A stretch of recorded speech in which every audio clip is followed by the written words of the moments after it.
Thank you very much, ladies and gentlemen. Good morning. It is my pleasure to be here with you, together with a very distinguished group of professionals participating in this very important event. And I will ask the panelists to come to the stage, please. Thank you.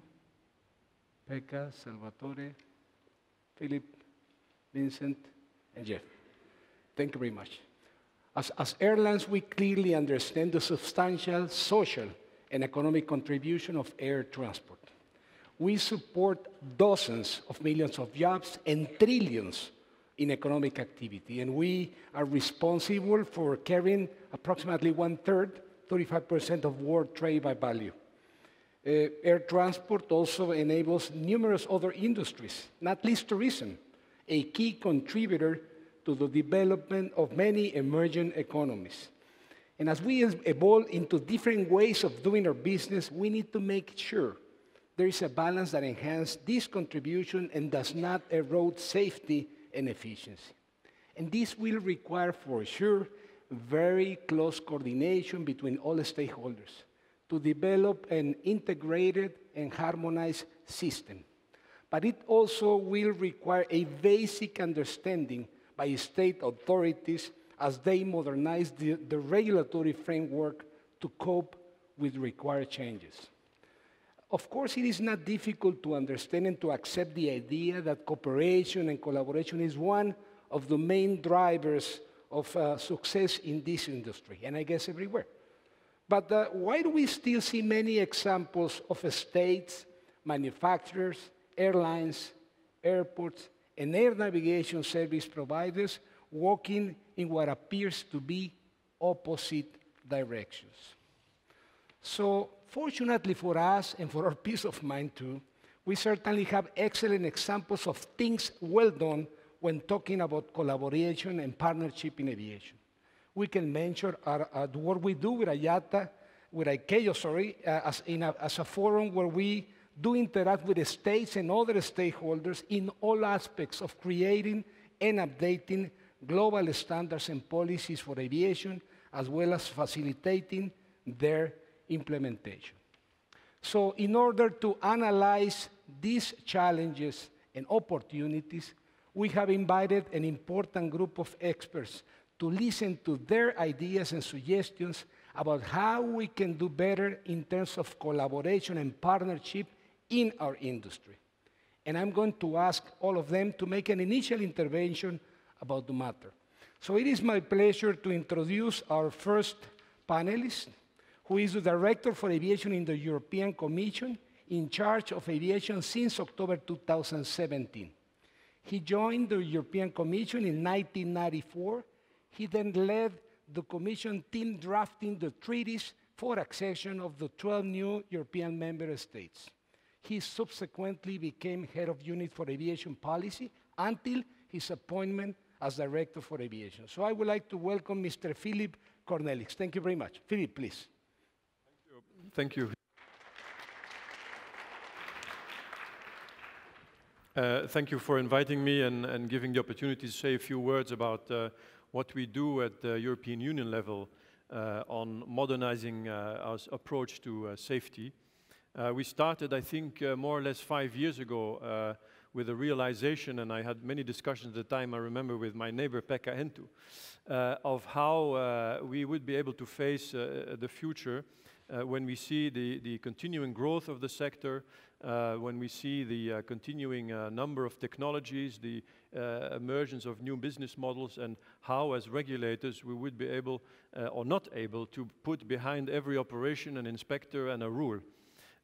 So we had really a feeling that our resources were finite and our regulations had, at the end of the day, the risk of not being able to catch up.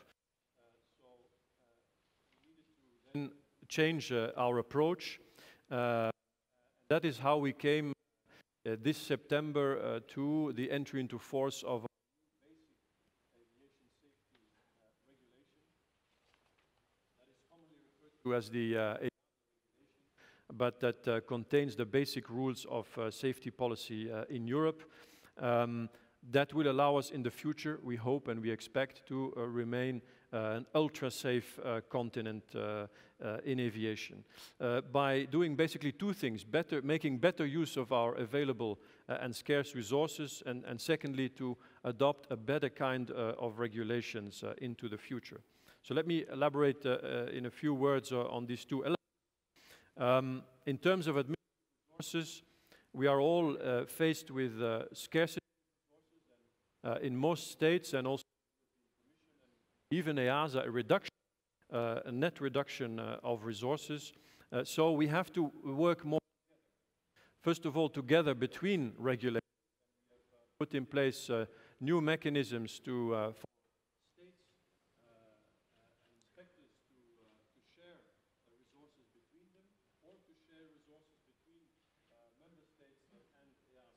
Philip? Maybe the microphone. Yes. Yeah, he's coming.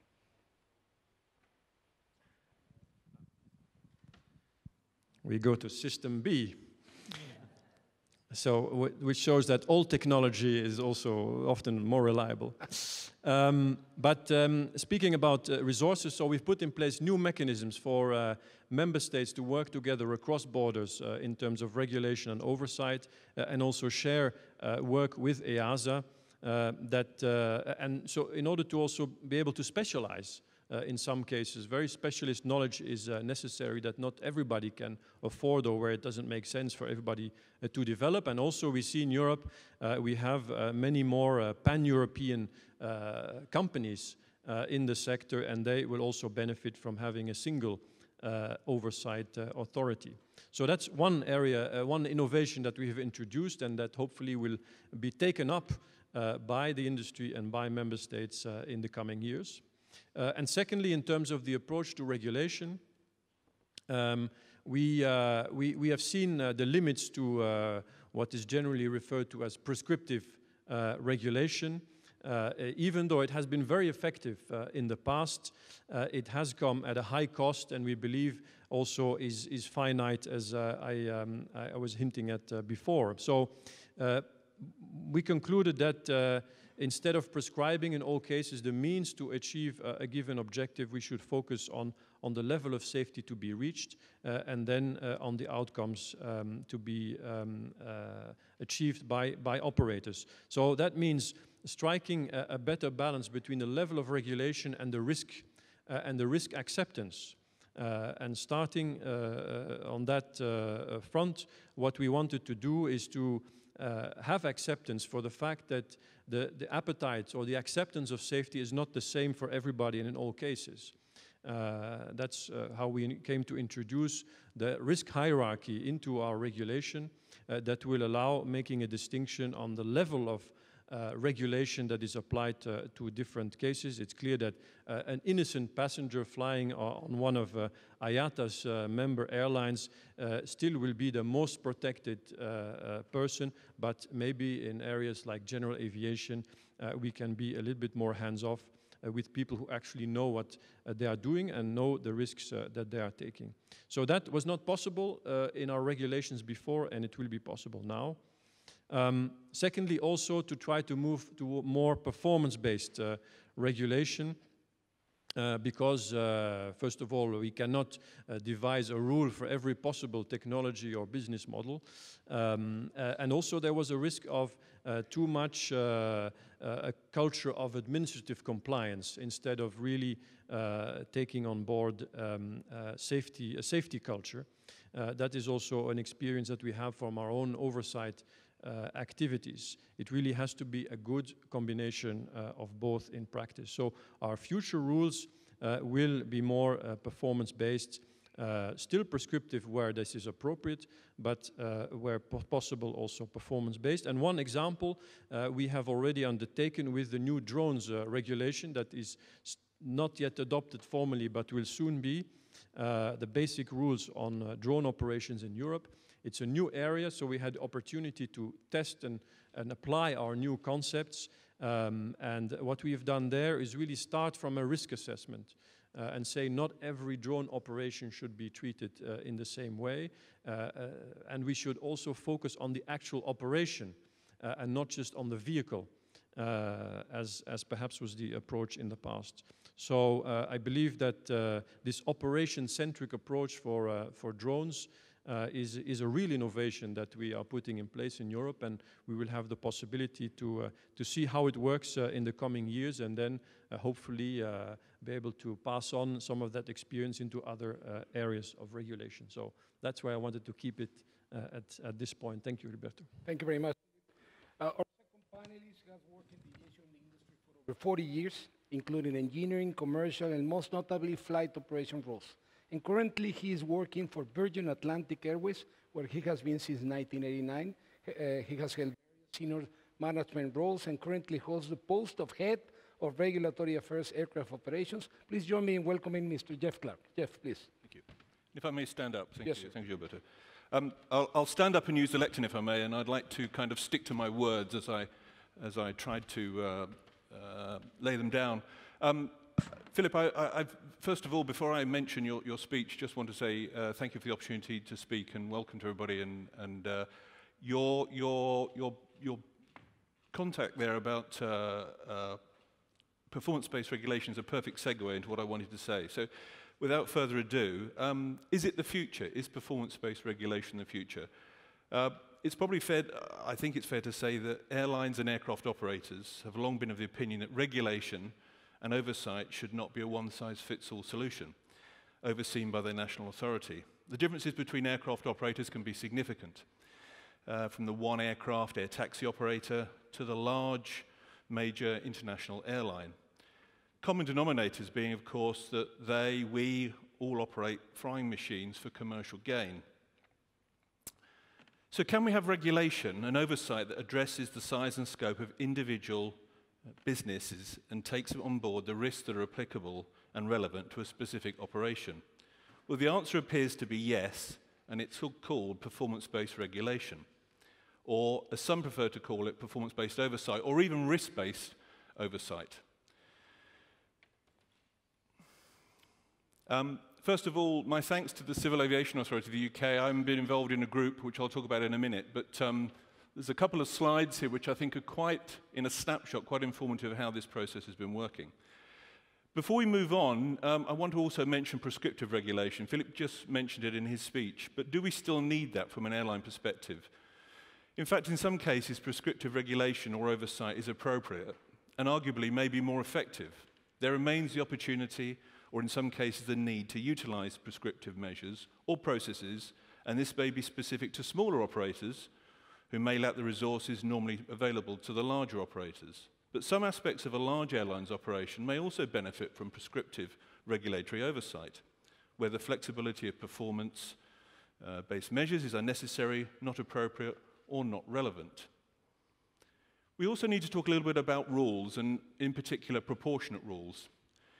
If we just talk about the rules or the regulations, for the system to operate in a measured and effective way, the rules set under which the regulator and the regulated work must be relevant and effective, or should we say proportionate. Out-of-date or disproportionate rules will hinder progress to a performance-based environment and the relationship between the NAA, the national authority, and the organisation. The work being done to harmonise regulations globally and, for example, between Europe and the USA is welcome and will in the longer term be of significant benefit to industry. So how much oversight is really or is necessary? Under PBR, or performance-based operations, the oversight by the regulator changes to smaller, more frequent targeted audits or reviews of specific operational areas, replacing a more formal, broad brush or general approach to monitoring compliance. These smaller focused inspections normally review areas of higher risk, which should match the identified risks by both the NAA and the organisation being audited. In some cases, this may also focus on any identified sectorial risks established from data gathered by the authority. So, cooperation with the regulator, how does this work? Anecdotal view and practice of keeping your national authority at arm's length should not apply, and in fact should be avoided. In our experience, sharing your concerns, experience and data with your NAA at an early opportunity is of notable benefit and a necessary part of performance-based regulation. Regular dialogue and dedicated meetings with your NAA should provide the basis on which a more open and less confrontational relationship can develop, and will enable a performance-based system to succeed and prosper. Penguins may, of course, have a lesson to teach us, I don't know. I think we can take a view on this picture, but one thing is for sure, these penguins are communicating. I'm not sure whether in agreement or disagreement, but the act is they're communicating, and I think that's something we need to bear in mind. Sharing of safety data, safety events and occurrences will enable an NAA to build an accurate risk profile in cooperation with the operator, rather than being reliant on the sometimes limited data that an operator might make available to its authority. This creates an open culture where problems, issues or concerns can be shared in an open and honest way. Again, the basis of a performance-based environment and a positive relationship with the regulator. So, is it a challenge? How do we transition to a performance-based environment? Well, it may be a challenge. It may be a challenge to change the mindsets and the historical approach taken for oversight by NAAs, and it may not be easy or very quick. The UK CAA, a well-developed and experienced regulator, was an early adopter of performance-based regulation and has been going through this transition process over the last few years. Industry in the UK recognises the progress made by the CAA in transitioning and the resultant changes in the way the authority works with industry. But there remains work to be completed, and liaison with industry continues to develop. In order to generate the necessary momentum of change, and as a good illustration of working together, the UK CAA established Performance-Based Regulation Implementation Group, or PBRIG as it's known for short. A cross-industry and cross-sectorial working group consisting of CAA and industry representatives from a broad spectrum of aviation organisations. The aim of the PBR industry group may be summarised as to coordinate engagement and collaborative working between the regulator and the industry, which I hope conjures up the subject of our discussions today. The establishment of this PBRIG group has enabled the authority to develop the required changes to the way it provides oversight, in association with and support from the industry it is regulating. This, I hope you will agree, is a good example of industry and authority working together to overcome the traditional regulator versus regulated approach, moving towards a partnership for improved safety and compliance. Thank you very much for your time this morning. Thank you very much. Our third panelist is thank you, Geoff, the Director of Civil Aviation at the Aerospace and Defense Industries Association of Europe since November 2014. He was also the chairman of the European Aviation Safety Agency Advisory Board from 2009 to 2014, and he represented the civil aerospace users on the board of the CESAR joint undertaking. So please join me in welcoming Mr. Vincent de Vroey. Vincent, please. Okay, thank you. So first of all, I want to say that regardless of discussions about need for regulations, of course we can be proud about the current safety levels we achieve in aviation. So I would like to start with the good news first. That doesn't mean we should not do things differently, I think. Too often we also feel in the manufacturing industry that we are faced with too many detailed regulations which can stop innovation, or which are there because they have been there for 40 years or more years. And it's always difficult when we have a rule in place to do away with a rule.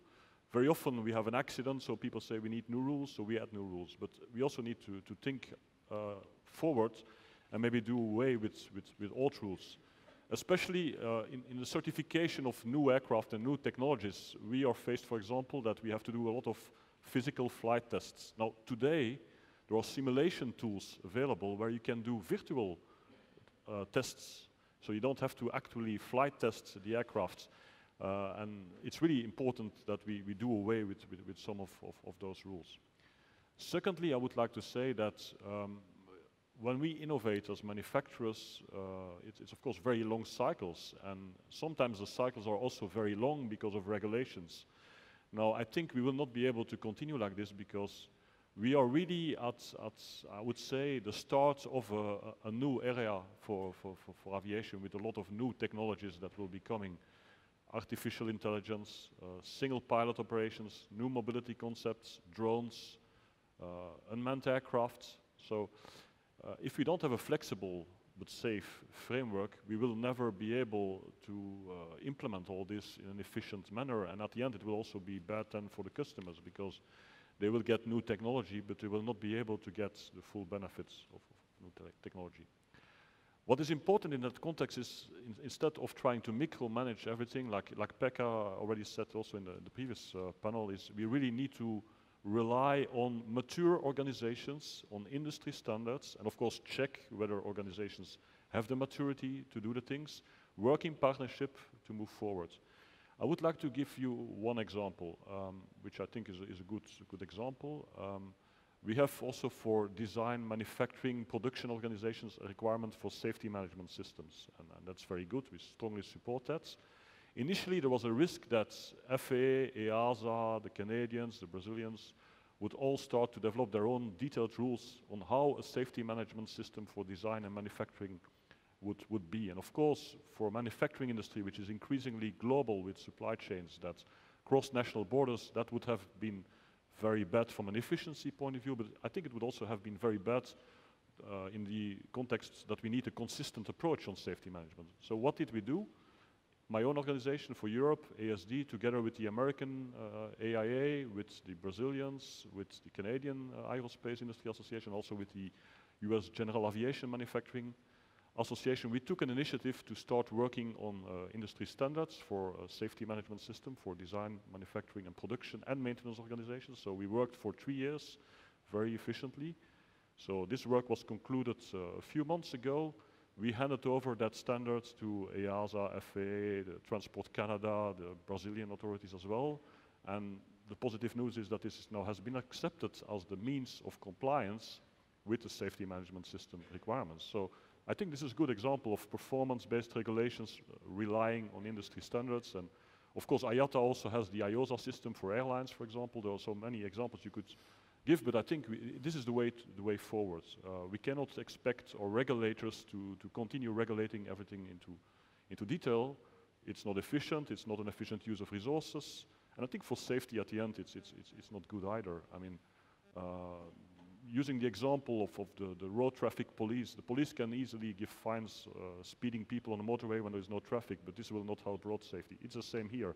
We need the regulators to check the bad guys, but not to check all the time the good guys in the same way, and therefore we need to rely on organizations. The last point, as my introduction speech here I want to mention, is also the need for more upstream involvement in research and innovation. Of course, as manufacturers, we have a big role to continue investing in research and innovation and to prepare for the future.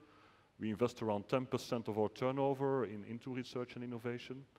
Now today, maybe the safety regulators are not enough involved upstream, so we have researchers working for many years because it takes a long time, and then when the research is finished, we move into industrialization, and then EASA, FAA come into the picture, and then they say, well, we have a concern how to do this and this.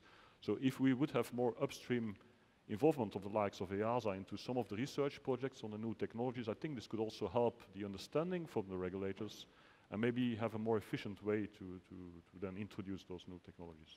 So I will stop here for my introduction speech, but that's the points I wanted to make here. Thank you, Vincent. Thank you very much. Our next panelist worked for 33 years as a pilot and in various management positions, such as head of regulatory issues and technical chief pilot. And he has a total of 42 years of experience in aviation and has been Director General of the Civil Aviation at TRAFI, the Finnish Transport Safety Agency, since 2011. And he's also, very important, Chairman of the EASA Management Board. So thank you, Pekka, for being here with us. So, have the floor. Thank you. Yes, this time I'm carrying the hat of Finnish Transport Safety Agency. And yes, we are taking care of all 5 transport modes. Aviation first, of course. Maritime, railway, road, and the 5th one, yes, it is transport data. Because our business today, and especially tomorrow, is more and more based on data, transport data. And previously, we were selling out that data, and we got millions about that. But then our political masters, they decided that you have to make that all available, taking into account the privacy and so on. You must make that data free and open for everyone. I was opposing that heavily, but also this time I was wrong, because I can see now that there is a lot of business around transport data, and it is increasing all the time. Okay, but then what about, yes, our name is Safety Agency, Finnish Transport Safety Agency. The name is safety. And actually, today, me and neither my colleagues, we don't like the name, because we must be much more than safety agency. We are speaking aviation, we are speaking balanced approach for aviation. It means that we have to take, in addition to safety, we have to take into account, let's say, economy, sustainability, security, punctuality, reliability. Those are relevant elements for transport, air transport system. And we can see at the moment that if you are taking only safety approach, it's quite too narrow to achieve something. Yes, time by time, in order to be efficient and to create additional value for Finnish aviation, we have to review what we are doing and how we are doing. And one, let's say, factor is the regulation, what kind of regulation we should have. It's not TRAFI who is defining what kind of regulation, it's European question. And I think we have, all of us, we have common understanding that it must be more and more performance-based, risk-based approach for the regulation. Yes, but then what we can do? And one of our decisions was years ago that in order to achieve something, we have to take partnership approach. And then it is a long process, and I would say that we have a couple of elements. First, the preconditions, in which conditions we can take partnership on board. And furthermore, we must have common goals with our partners, understanding of that. And as well, we have to have common understanding what partnership is, how it works.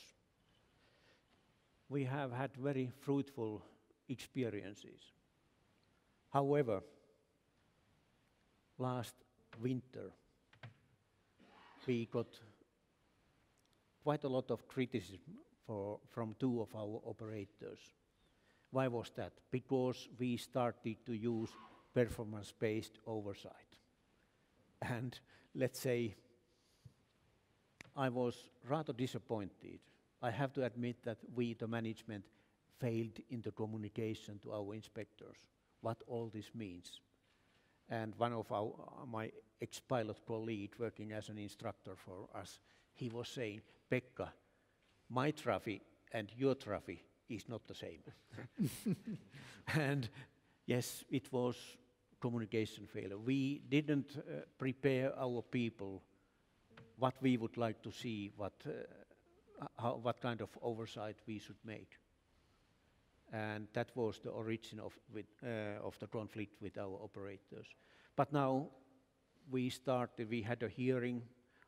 I met the CEOs, accountable managers of those two operators, and took my colleague with me, and we were listening their concern, their experience. And now we are building up the trust again based on that experience, taking into account what we experienced. Yes, and that is our partnership. I'm very much in favor to speed partnership in order to achieve something together with our operators, our clients. Thank you very much, Pekka. Thank you, all of you. And our fifth panelist today has also spent his whole career in aviation. He joined the Italian Airworthiness Authority in 1980 where he held several management positions before becoming its Director General in 1996. At the international level, he chaired the JAA committee. He represented Italy on EASA's management board and on Eurocontrol Provisional Council, on which he was also vice president. Since 2010, he is the executive secretary of the European Civil Aviation Conference, ECAC, representing 44 member states. So thank you very much, Salvatore, for being here with us, and we welcome you. Thank you. Thank you. Thank you very much. Thank you very much, Gilberto.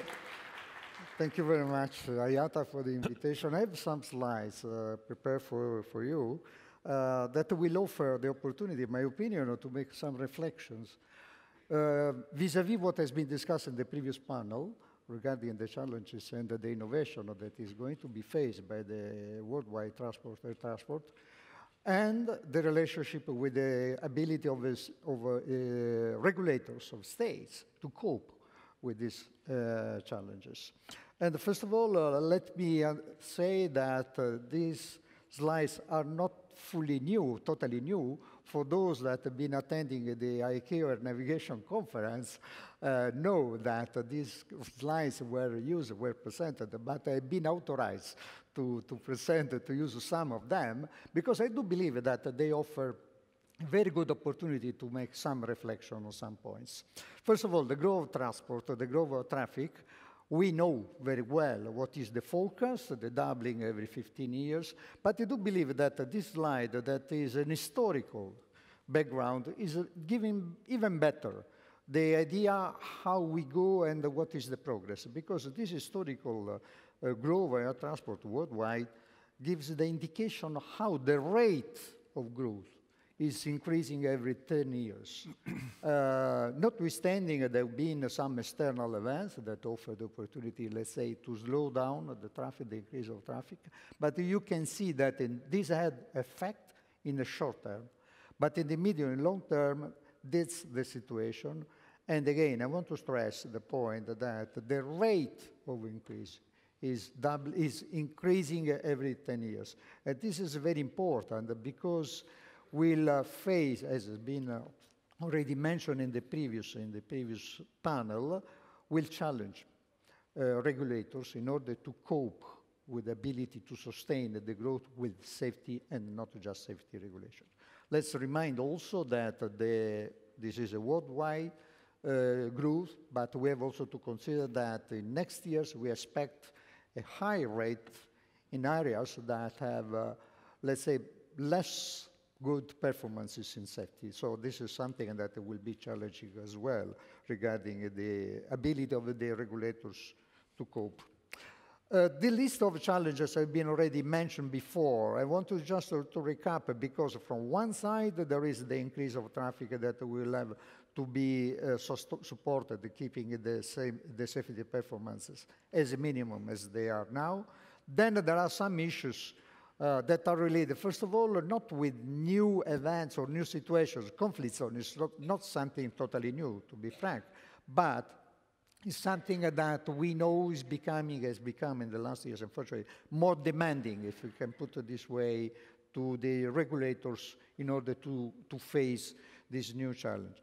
Global tracking, we perfectly know what you're talking about. Safety, security, cyber security, cyber safety has already been mentioned before. I want to stress one point. The cyber security, I'm proud to say that ECAC, the organization representing now, has been addressing cyber security already 10 years ago. And start some initial ideas, proposals that then have been incorporated in the Annex 17 of ICAO Annex 17. Actually, the result that we have on the subject is still low because we don't have a real strong regulatory framework. So we have a lot to be done by the industry, but from the regulatory point of view, we are quite behind. The rest is what has been said by Alexandre de Gionac, the crowded airspace, ARPAs.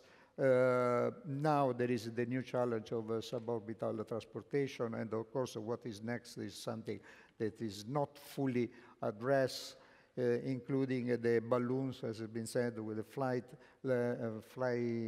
our flight level 600. Something that is challenging member states is challenging the regulators. And when we talk about regulators, we have to consider that these are issues that must be addressed first at a global level, because there is a need to have a common and minimum standards, and of course then a regional level, and then at more specific state level. Another slide that was used by Steve Creamer in the navigation conference that I find very much interesting. I don't know if it's been developed on scientific basis, but for sure gives an idea that the rate of ability of states, of regulators, to support the innovation is lower than the innovation. And now we are reaching the tipping point, as has been said. That is the point where the regulators are becoming behind the innovation. This is something that should be worrying, because if regulators are not able to support the innovation that is fast, there are some examples, but more or less there is a question mark. What is next? Because there are continuous evolvements on the innovation. So what is worrying is that the states and regulators, international regulators, must be able to support this innovation that is essential for the society. At the same time, supporting in terms of safety, but preventing that there should be a slowdown or let's say, obstacle to the development. This is one of the most, let's say, impressive challenges that will have to be faced by regulators. I want to quote, and this is a quote, of the time required by international regulators to adopt new standards. ICAO is a statement, so I can just quote, in order to adopt a new SARP, the standards and recommended practices, takes more than 6 years on average, sometimes even much more. EASA has been mentioned by Pekka, the adoption of the base regulation for EASA. In the European system, it took 5 years. The FAA, that has the better performance, takes 3 years in order to adopt a regulation. We have to consider that this is not because the system is lazy, because there is a need to have a consultation, to have a good basis, because regulation have a serious impact in the development of the system, but the time required to adopt standards, international standards, vis-à-vis the rate of change of the development of air transport and the development of innovation is becoming not compatible, and there is something that should be reflected about in order to find better options and relationship. In this context, I do believe that for sure this is one of the questions that has been posed by Gilberto at the beginning, the cooperation between the several actors. So it's clear that the industry, and likely now I would say, I don't want to use more credibility, but let's put it this way. It's been mentioned IOSA at the beginning, and Gilberto mentioned when I was chairman of J Committee more than 50 years ago, there was the initial proposal, the launch of the IOSA program, and I must admit that there was a lot of reluctance, resistance, doubts by member states on this innovation of the industry bringing some audit mechanism that could be in overlap or in a duplication of what was done by the states.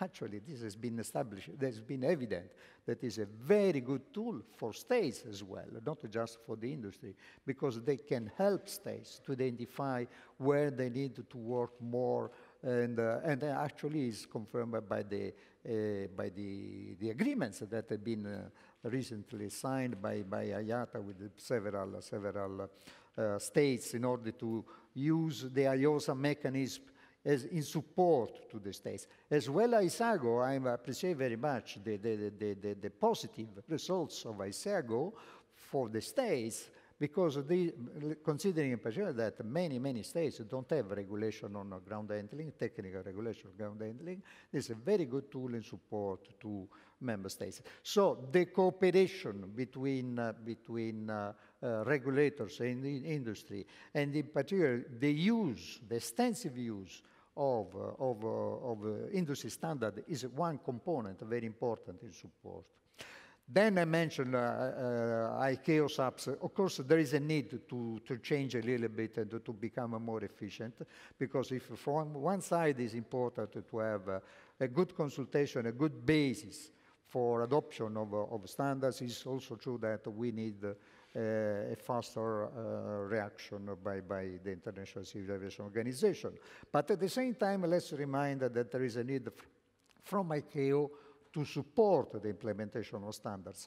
Unfortunately, we know that still the targets of minimum objectives on safety and security in many regions or many states are not satisfactory. And in this sense, the same International Civil Aviation Organization could play a role together with the industry in order to coordinate to support this, several assistance programs that could be labeled under the No Country Left Behind initiative. Of course, regional organizations as ECAC, EASA have to support this process. And I want to mention, and with this I will conclude, a very good initiative that has been undertaken recently by ICAO, but supported very much by EASA, on the, let's say, accreditation, if you wish, or recognition of regional safety oversight organizations. Vis-à-vis the increase of traffic that I mentioned before, individual states are not able or become not able to perform the proper safety oversight alone. And the experience that is done now in Europe with the EASA is outstanding, is positive, and it's good to know that there are worldwide more or less 17 several regional organization oversight systems organized, but it's important at the same time that these systems would be, let's say, recognized in order to be helpful, in order to be recognized by the international community, aviation community, in terms of abilities to perform safety oversight. These are some of considerations that I wanted to bring with you, just for consideration. But there are many others, because actually the challenges are huge. It's a matter of fact that the development of transport in worldwide now is becoming more and more demanding, and that there is a need to also to change the pace of the regulators in order to cope. I will be available, of course, to continue the discussion with some questions. Thank you very much for your attention. Thank you. Thank you very much, Salvatore, and thank you to all the panelists for their initial interventions. And we still have like 17 minutes to make some questions. And I would like to ask the audience if anybody wants to make a question to the panelists, please. Do we have a microphone for her? Yeah? Here we have a microphone, free of charge. Thank you. Thank you. This is going a little bit beyond the European perspective, but I know it's big talk about collaboration and trying to create uniformity, make things easier. Now, over the past 25 years, there's been an ongoing working group to do harmonization with FAA standards. It started with the JAA and was then adopted by EASA and UKCA participating. And the question is that still going to be ongoing, considering the FAA's own challenges with having to reanalyze regulations in order to comply with the executive order from President Trump? And also related, where do we stand in terms of handling the negotiation of UKCAA regulations along with EASA now that we have a Brexit agreement? So, anybody would like to make a comment on this? Okay. Vincent, please. Yeah, I can certainly, for manufacturing industry, make a comment on that. Is that together with our colleagues from US manufacturing industry, we work closely with the EASA FAA to move further steps on that. I think we are moving forward because there are further updates on the technical implementation procedures under the BASA, and I think there is willingness to move forward on that. At the end, where we want to end up is a system where, let's say, EASA checks European industry and FAA just uses that for compliance, and the opposite way, that also the checks on the other side are done by FAA for US industry, and EASA relies on that. So it would be a better use of resources, it's more efficient for everybody, and it's better for safety at the end, because duplications in oversight are not adding any safety. Any other comment, gentlemen? Filip? Yeah, also from the European Commission side, we are definitely very much pushing for more cooperation with the FAA. We've had some successes already in that cooperation on the new CS, help me there, CS21. For smaller aircraft, we have almost harmonized rules coming in. But we have now the trust and confidence between FAA and EASA that will allow us to go much further. We need to overcome, though, some inertia in the system, and sometimes people are so convinced of the way they do things, and sometimes we have cases where you would like have a rule, one saying you get up from your chair, you should turn to the left, and the other saying when you get up from your chair, you should turn to the right, and they are really convinced that their way is the best. And we need to overcome that, the resistance at the grassroots level in both EASA and FAA. And hopefully with our move towards more performance-based approach, if we can embrace that on both sides of the Atlantic, we'll be able to agree that the point is getting up. It's not so much whether it's to the left or the right. Thank you very much, Filip. Any other question? Please, over there. I have the honor to represent IATA in Central Asia, and I have a question to Salvatore, to Vincent. It's not a secret that civil aviation authorities, the oversight capabilities of civil aviation authorities in Central Asian countries, which are part of IATA Europe, leaves a large area for improvement. IATA and ICAO, in certain extent, we have programs and we work proactively. Do you have in your organizations some plans to pay special attention to this deferred part of the aviation world, which needs support from many other organizations to develop faster and to make shorter the distance between, let's say, the European countries and this part of IATA Europe? Thank you. Any comment? Well, I actually mentioned the relationship between the regulators and the industry mentioned IATA, but it's not IATA is playing a very important role. I will mention a relationship that has been established by IATA with ICAO on another domain that has been environment, where the resolution on CORSIA, sorry, is just a bracket, but it's important to mention, where the role of industry has been fundamental in order to get some decisions at international and worldwide level. Of course, there are the other organizations that are playing a very important role and they can contribute. Sometimes what is important is not to represent the interest of a party, but to represent the ability of the sector to contribute to adoption of new standards and to the adoption of new regulation. So from this point of view, I believe there is no discussion of that. The relationship must be open as much as possible. From my position as ECAC Executive Secretary, I would say that we have established, we are not regulators, first of all. Let's remind, ECAC is not a regulator, is an organization coordinating the 44 civil aviation administration of the 44 member states in order to support the adoption of policies that are adopted at the appropriate level at the EU legislation system or at the national legislation system. But we have a very, very close relationship and have a participation in our working groups from ERA, from ACI, from the industry of the manufacturers of the security equipment. So the industry is a fundamental part of the regulatory mechanism. I use inverted comma with those. We don't adopt regulations, but we propose policies. And this is fundamental. is fundamental. So there is absolutely a very, very good close cooperation with the industry in the different domains without any restrictions. Any other comment about this question? And if not, is there any other question? We have time, fortunately. Please, over there.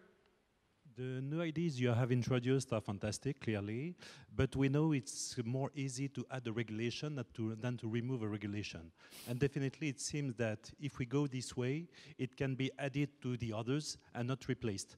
Do you think that the mentalities can change within less than 2 decades? As we say in French, il y a loin de la coupe aux lèvres. The cup is far from the lips. Do you think you can obtain that within less than 20 years, according to the organization we have in our industry and its regulation? Gentlemen, any comment? Geoff? I'm not sure I'm clear on the question, Gilberto, but did you pick up the question? We couldn't hear the question very well, it was but difficult to Filip, maybe? Yeah, if I understood the question correctly, it's the temptation to add another regulation is bigger than to try to find another way. I think I would kick the ball back. So now we have in Europe this basic regulation that allows us to reduce the level of regulation by law and use other means of safety promotion, safety enforcement, safety oversight. So I would say the opportunity is out there for both the industry to demonstrate that they are able to organize themselves, whether it's at company level, large European players, they can organize safety internally, and then we can, with these frequent risk-based audits, see whether that's fine. We don't need a law, but we can have reassurance. We also, I think there's still a lot more scope for industry standard setting in Europe. We have been, I think, historically quite weak in Europe on this point. It works better in the US. Of course, we can work together. We should work together transatlantically, provided that the standard setting bodies are truly representative of all the industry on both sides of the Atlantic. But we can make still a lot more use of industry standards. But we cannot make them. The industry has to make them and convince EASA and ourselves that they are good and can simply be referenced. Thank you, Filip. Pekka? Yes, what we have learned during the past years with an EASA is that whenever we have a problem, safety problem especially, regulation is the last option to take care of that problem. We have other means, training, safety promotion and that kind of elements, and regulation to be the last option. That is what we have learned. Very good. Salvatore, you want to mention something? I wanted to mention, this comment is very much appropriate, because actually there are two issues. First of all is that the tendency that has been historically tendencies to create layers of regulations that have been overlapping one each other. So the concept of smarter regulation, that by the way is very much underlined by IATA, is a change of approach. That's absolutely true and helpful for the future. For the past, it's difficult to come back. Actually, the reality is that it's difficult to take decision repealing regulations that are already in place. It's interesting what is done by the Trump administration that decided that any new regulation, new adopted regulation must be supported by two regulations to be deleted, to be cancelled. I don't want to say this is an arithmetic rule to be adopted in Europe, but it's helpful to understand or to reflect that we should not always to consider the adoption of new regulations, but also to consider if what we have already in place since decades is still applicable and is compatible with the reality. But anyway, there is no simple answer, but the comment is absolutely appropriate. Thank you, Salvatore. Vincent, you have just one point on industry standards I would like to say as well. It's important to rely on industry standards, but it's also important that the top levels of management of industry, airlines, and the regulators together agree with which standard body to work on a certain standard. Because what we see often is that all this standard body competes for making standards, and for some of the fashionable topics like cybersecurity, for example, you see many standard bodies trying to make an industry standard, and then we have to send experts to all these bodies. This is also not efficient. So we need to agree with who to work for which standard. I think is very important. Thank you, Vincent. We have time for one more question. Is there any? Is there anyone? So I'd like to make one to Geoff. Geoff, today we attribute safety to regulations and to safety management. But if further growth is expected, what else? What else is needed to maintain safety? And you are an expert on regulatory affairs and in safety. Please. No pressure. Thank you, Gilberto. I think, and in fact this harps back to previous discussions, we're all here for one reason, and that's for safety. And obviously everything hangs under that. And we do at risk take safety for granted, but we're all here for that purpose. And I think your question is really around how do we manage and how do we ensure that we're maintaining the highest level of safety. We have historically relied on hanging on the regulations and using the regulations to ensure that we will be safe, but that often doesn't guarantee safety, because you cannot always, if you look at all the huge number of moving parts, if you take an airline or any other aviation organization, those individual parts will rely on individuals, groups of people, or the process working as it should. And there will be safety nets and there'll be mechanisms to ensure that, you know, single points of failure don't or shouldn't occur. But I think it's about best use of a mixture of regulation, of where that regulation is prescriptive, best use of regulation where that regulation is performance-based, and best use of your used and well-versed and well-understood company procedures. Because we all need to adhere to procedures, and often when we see, sadly, in the event of incidents and accidents, it often has been where there's been those failures. So I hope Gilberto, I've tried to answer your question as much that there are these layers which have to be intact to enable the safety system to work adequately. Thank you, Geoff. So we are running out of time, so thank you very much, ladies and gentlemen. We have heard from the discussion today that facilitating the demand growth and accommodation of many new entrants in the next 20 years cannot be done by either governments or industry alone. Planning for change will require collaboration and partnering between governments, communities, and the industry at large. So I would like to thank you and to thank all our panelists for their contribution and the interesting discussion that we had today. Thank you very much. Thank you. Thank you.